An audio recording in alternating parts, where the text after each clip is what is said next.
And we're back for another GAC. This is the second match of the week. We've been doing really well so far. We were able to crush our last opponent. He got through the front, couldn't get through the back, and then didn't even try on ships. But yeah, this is our opponent for this week. I probably could actually pronounce this if I tried. Mabinogian. Maybe that's right, maybe it's wrong. Probably not going to affect the match too much. But before getting into our offense and defense setup here, let's go ahead and look at the overall stats. So we're starting to climb a little bit as far as risk factor goes. Our first opponent that we had, he only had 37, which is like a very similar roster that we had. Now our current opponent has 52, which means he's supposed to be where we're at. But he has pretty much what everyone has. He has almost 20. Or not 20, 200 relic levels on us, which is about the norm. We were bouncing between 200 and 300 for a while there, so we're getting back to that norm. He has more GAC Omicrons. He has all 6 GLs, which is pretty normal at this point, but we've got him beat. We've got him beat pretty hard in mods, and that's going to be it's important for every match, but it's going to be instrumental in this one. So coming up against him here, again, looking at all the stuff, 200 more relic levels. He has Star Killer, so that is the big difference. We have the exact same Omicrons, except he has Star Killing. You know, Star Killer is not just a good Omicron; it's an amazing character. So very, very good for him. And now, as far as mods go, we just have him trashed. Like, we have him destroyed here. Like 40 more plus 20s. Like, he barely has any. Or sorry, 20 plus 25s. He barely has any. Plus 20s, we have over double what he has. And I think we're close to double on plus 15s as well. Just annihilate him there. So, I mean, there's a lot of teams. Like half the teams in game care about speed. So, that is, I think, is a significant advantage, even though he has Star Killer, even though he has all 6 GLs, even though he has 200 more relic levels. But, again, getting back to the...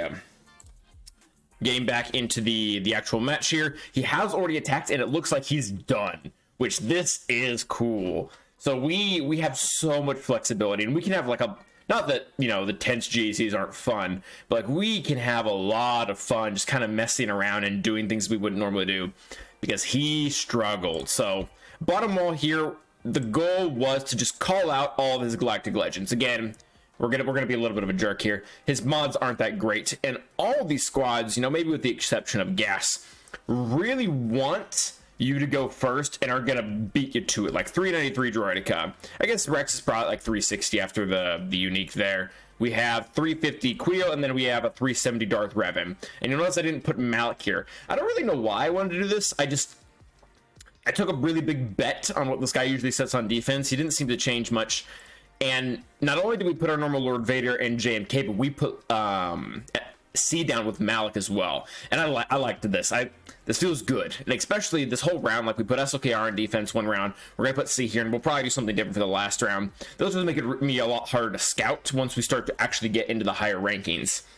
But yeah, our defense worked perfectly, because this is really what you want to see. You want to see your defense just barely hold, because that means you essentially set the perfect amount. Because otherwise, sometimes they can't clear enough, which is generally not a problem.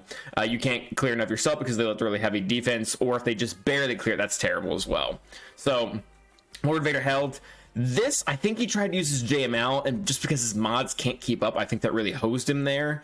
Tried to use JML there, I think failed, so he had to bring in JMK, so we didn't have a counter for this. Not sure what he used there. We'll find out in the report, I'm sure. And then he also struggled on Mon Mothma up top, and I know he used Trey here. I have a screenshot, we won't show it right now, but this entire team only had like 1 health, except for Palp. Palp had some health. So probably isolated Palp, which is, I don't think that's the right move. But anyways, so not only did he only clear 2 walls, but he was also just super inefficient. So this defense held, and I think this is currently like maybe the toughest defense in game right now, is Executor, Negotiator, and this Thrawn team. And then we just put that down because he puts Executor on defense, and I don't have to deal with that. So we have a lot of wiggle room. And then for the front wall, I really know what I want to do. Like, Troopers will be fine here because the speed mocks kind of suck. Not 100% sure, but, you know, they're Geos. This will be Jedi Master Luke because we put C on defense. And, yeah, Gas wouldn't do well there. We don't have him anyways. This is probably going to be a bad match. I'm going to play it very safe. Like, we have a very clear bar to beat here. I don't need to show off today. Like, that's fine. This will be our typical SLKR. Maybe we just Wampa this, probably. This can maybe be Geos Gideon again. Kind of a weird team. Like Bam doesn't have any Mando synergy in his lead, so like Armor, who's in here, who isn't a scoundrel, like there's no synergy there. I guess she has synergy with him, but he doesn't have it with her. And this dash team's pretty bad too. Maybe we use Wampa there. I don't know, but it should be a fun one. So let's go ahead and wreck them, guys. All right, let's go ahead and get to the battles now. So we're gonna make our way through the bottom wall here, and I wanted to test some things that people have told us about before, and we've always just kind of gone the comfortable route here. So we're going to use Troopers versus Darth Revan, which you probably tell that by now. We go ahead and set everything up normal with Dark, but what I'm going to do this time, and I don't typically do this, I typically go right for Bastila Fallen, but I've been told by several people that it's better to go for Marauder, because he's always really hard to kill once the buffs get going, and apparently I've been told that it's easy to get him out if you go right for him, and it's true. Like, he went down pretty darn easily. We didn't get like all the assists with Dark to make it even happen. Granted, he was not modded for survivability. Wasn't loaded with like health or anything fun like that. So wasn't maybe not the best test, but you know, it works, so I'll take it. And this is dumb. Don't do this. We did this just for practice, just to see what would happen. So we end up, I want to punch Malik here, because I don't want to burn the punch on Foresight. Like, that is, as wrong as that feels, that is the correct move though, because what ends up happening here is Malik takes a turn, and while, you know, he didn't like do any damage, so it didn't seem that bad, it's really bad because we just lost all of our Emperor trap now. So sure, we get to come out because he has ferocity and has no defense, but this really makes things difficult for the rest of the battle because we don't have as much offense as we should have. Like that we might have had a shot at killing Talon, and it just didn't. And then you can see things start to go haywire here pretty quickly.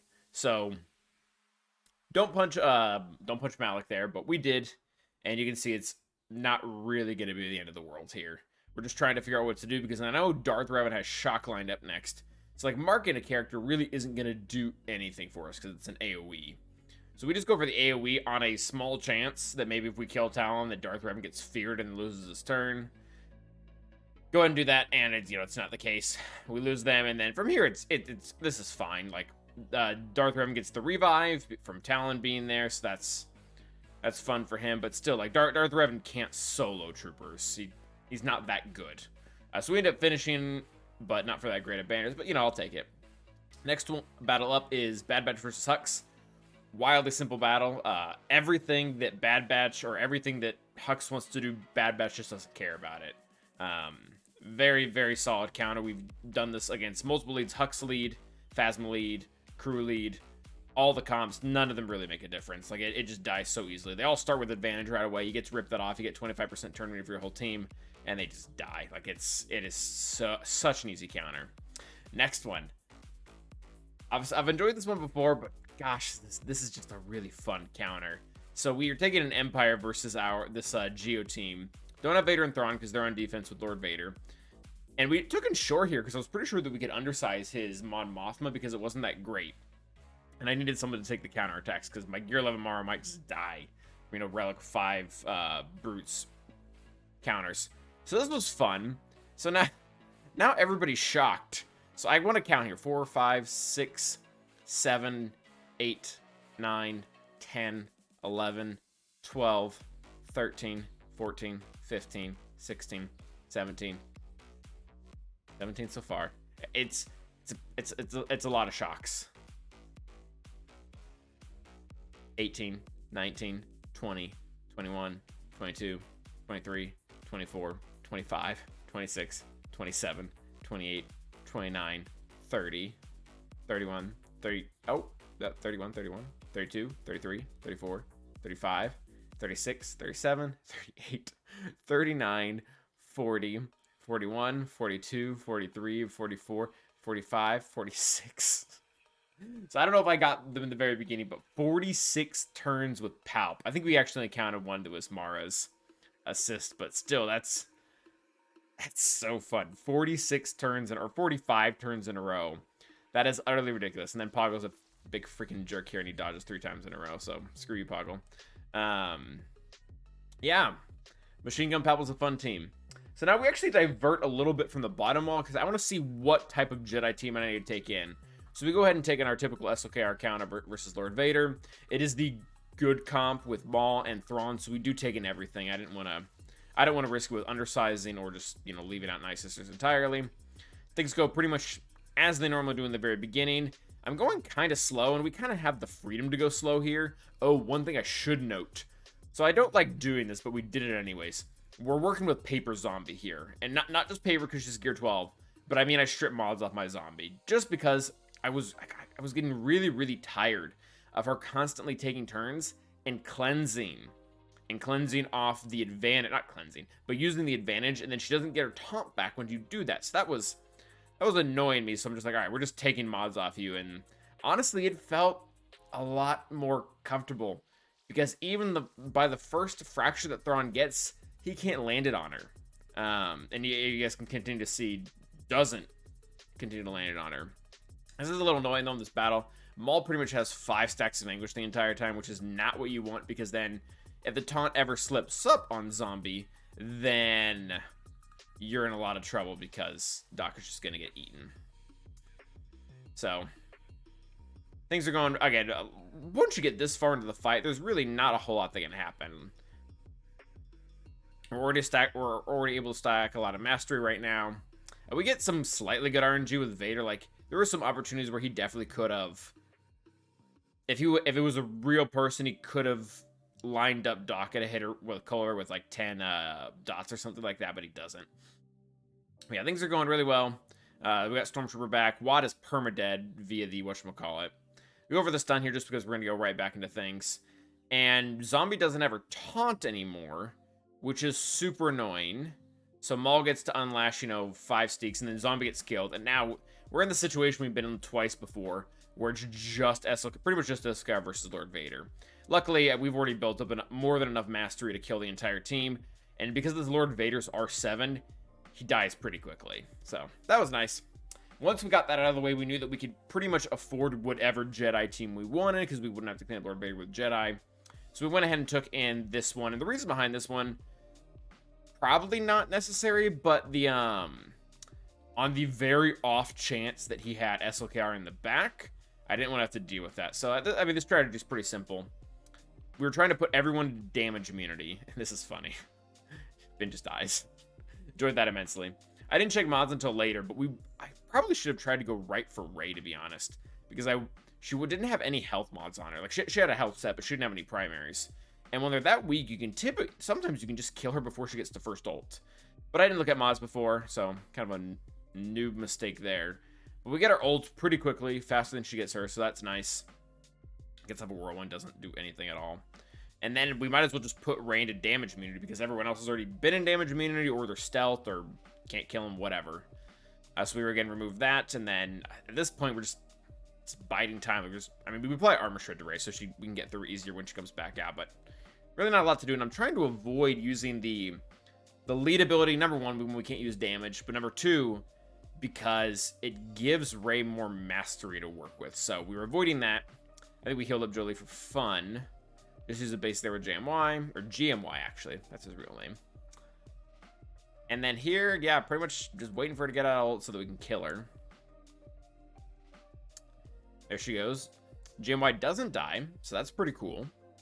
And then we just keep calling in Cam because he hits twice here. And he kills her very easily. Pretty darn good hits for him. Probably should have been calling in Grandmaster Yoda there just so he got more health back. But yeah. Yeah, that protection recovery in this is kind of futile, or just recovery in general. Just without Hoda there, it's very hard to get full banners back. I mean, you can do it depending on how the battle goes, but yeah. All right, so we got to the back, and they had, of course, the really, really bad Mon Mothma team. Like, Chert in there was like, oh no, that's going to be an issue, and then he counters the entire time, and it's like, oh, free TM, thank you. So, that was super great. He did prevent people's cooldowns from getting increased, though, because they have a buff to rip off, so that was kind of a lame. But yeah, just turn meter everywhere. So I was a little worried about this because the team, besides Calcatarn, the team's gear was pretty garbage. And my issue with that is I was thinking we might accidentally kill everyone, and then except Calcatarn, and then Calcatarn just gets a big hit off and we don't recover because there's no assists. But obviously that doesn't happen. We get kills off, we get death mark, he dies, we win. So we were able to do short front without any no consequences. And at this point, the board is really easy to take apart. Like, really easy. So we're just kind of goofing around. We're taking Qui-Gon Jinn, we're doing Anakin. I mean, this team is good, but the gear is really bad. Like, there's a bunch of gear 11s on this team. we were making bets on to see how many characters would die from the AoE. Because, you know, it's like, what? Gear 11 Cure, Gear 11 Vandor, R0 Nest. Which I'm not sure why you would do that. Yeah, so pretty much everyone dies. That's great for us. Can't call anyone to assist because they're all dazed, so that kind of stinks. We go for this just to remove the turn meter, though. I like New Mace. I like New Mace a lot. He does a lot of stuff. Yeah, so get the hit on dash there. Rip off the taunt for the offense up, I guess, which we already have. Can't really equalize health, so she dies. And then we just tap dash, and he's dead. And then again, there's a BAM team now. We have CLS, so we just kill BAM with CLS. There's no tank here, so we don't have to worry about getting stuck behind damage immunity, because the first turn that BAM takes, he just goes into his big poop stance. And that's fine, because, you know, you can die in your poop stance. And then you just take everyone apart. I guess we killed Bo next just because she has daze. And that would not be great to get on characters. We blind everyone, which ends up being very, very nice. Didn't want Canders to get a bunch of turns, so... He's dead. Well, they're pretty much all dead now. Use the AoE Chewbacca to get more protection back, and then unnecessarily large hit on Django to kill him. 64 banners, and now we've got Wampa versus Iden. I mean, we've beaten some really high caliber Idens with Wampa, and this one does not meet the criteria. So we just put this on auto, just to kind of see how it would go, to see if the AI would check the right thing. And it looked like it did. It looked like it was pretty consistently prioritizing Icebreaker overall, and then going for the... I'm trying to remember what the actual name for it is for, like, quarter... It's not quarter beast, that's the unique, isn't it? I don't remember. The Roar. It just ends up prioritizing the Roar over the basic, which is nice to stack your offense, get the healing immunity out, etc. And yeah, auto takes down Iden pretty darn easily. Not a lot to say there. But yeah, they go down, end up getting to use the AoE there. That was pretty cool.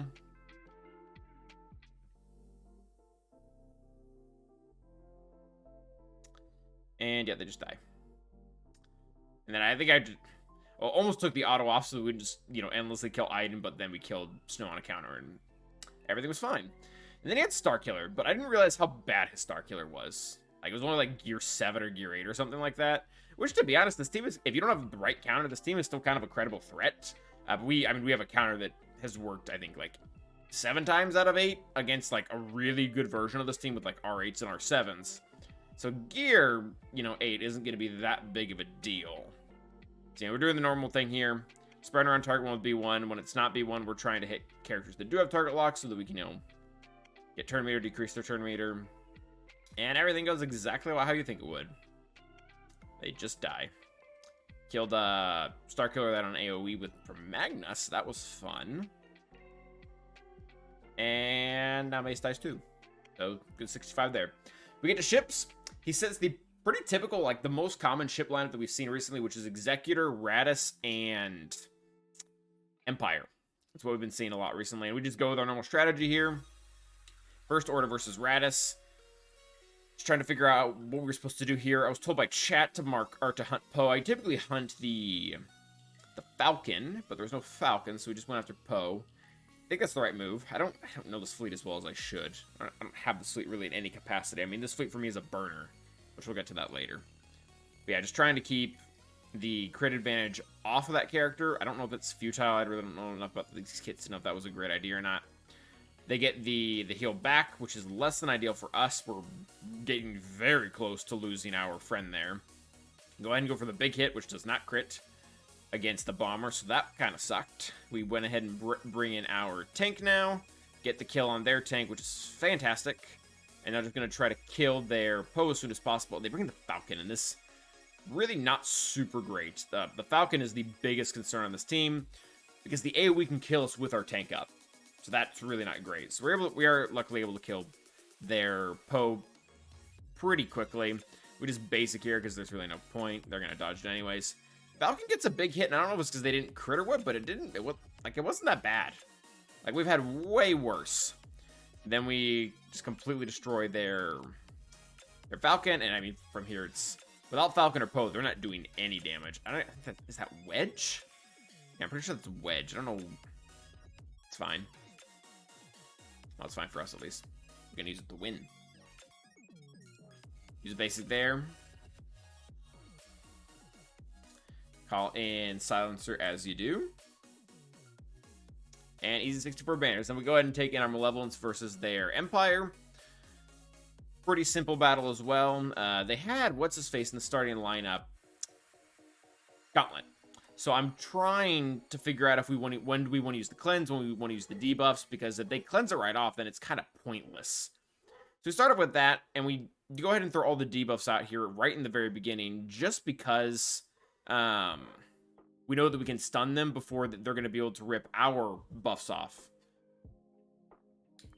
And their Interceptor doesn't look like it's doing much damage, and she is really squishy.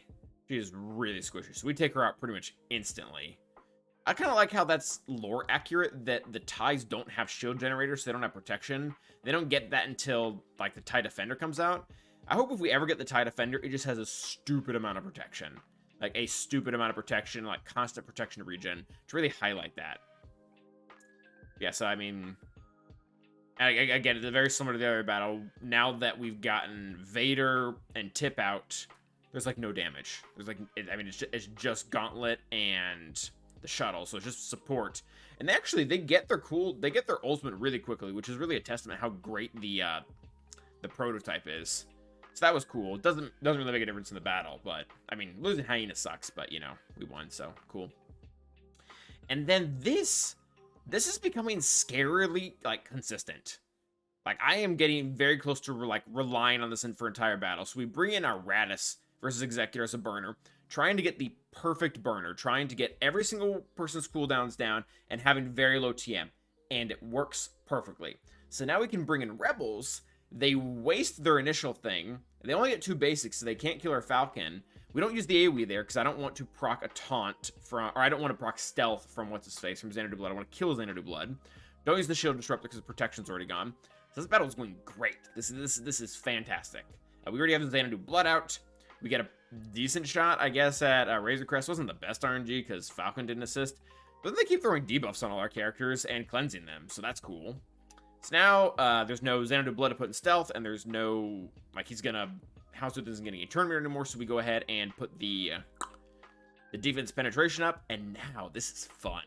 We land the shield disruptor, which is just, it's just amazing. I love that shield disruptor, and we end up taking in Cassian here, because, you know, you get to call an assist with Cassian, but on top of that, he also applies defense down, which is a fantastic combo to have with the shield disruptor.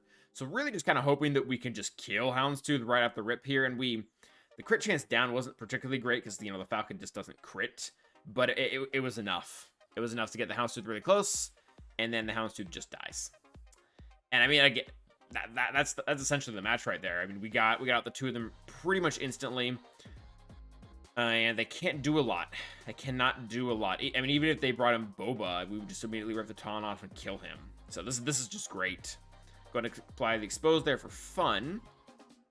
Knock down the expose. Razor Crest is now dead off of a counter from our, you know, like Gear 7 Cassian or whatever. Bring in the Ghost or whatever just to get the assist. Control the board. And just like that, 51 banners, which I like that counter, but at the same time, I'm going to run into a battle where I can't just sacrifice 20 banners for funsies, so. Here's the end board. I mean, we destroyed them. Like, we did really stinking well here. So, nothing changed in our board from what we showed at the very beginning of the battle. Just a very, very solid win.